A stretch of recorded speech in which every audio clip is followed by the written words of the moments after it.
तुम्ही पाण्यात टाकणार. नाही बुडला म्हणजे हा हलका आहे का जड आहे?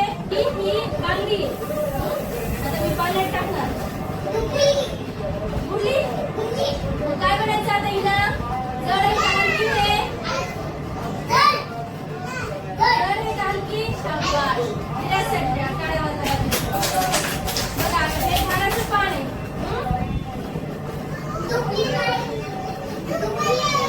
बघा तुम्ही नीट बघा अगोदर. बुडलं का? जड नाही हलकं जी वस्तू केलाय. हे बघा हे ना चिंच खाली ना त्याचं बी आहे. बघा बुडली की नाही? मग ती हलकी आहे का जड आहे? हलकी आहे का जड आहे? बुडले. हा जी वस्तू जड असती ती बुडाला जाते आणि जी वस्तू हलकी असती ती वर असती. हे लक्षात ठेवा. बघा हे काय? पेपर. डुबला नाही बुडाला नाही म्हणजे तो हलका आहे की नाही? जी वस्तू हलकी आहे ती पाण्याच्या वर राहते की नाही? काय होती? बघा आता हा बॉल हलका आहे का जड आहे? हलका. शाबास. हुशार झाले तुला. हे बघा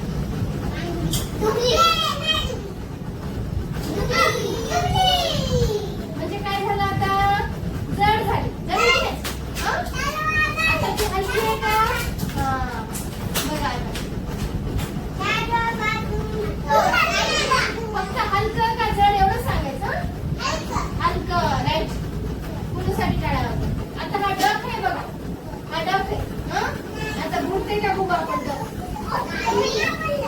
बुडला का? नाही म्हणजे हा काय आहे? हलका. पण याच्यामध्ये जर पाणी भरलं ना तो बुडाला जाते. तो हलकाच आहे पण पाणी भरलं की जड होते.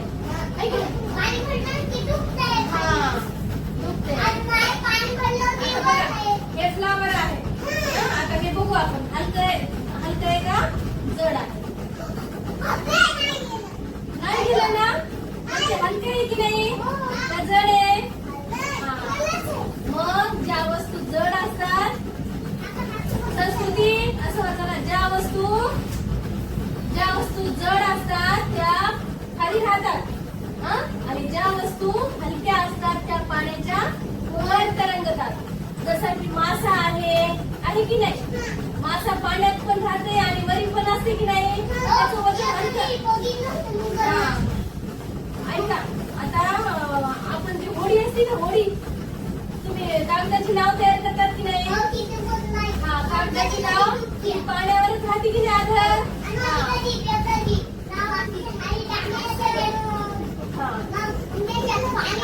कळालं तुम्हाला? जड वस्तू हलकी वस्तू कळाली ना? जड वस्तू पाण्याच्या आत जाते खोलवर आणि हलकी वस्तू पाण्याच्या वर राहते. कळलं?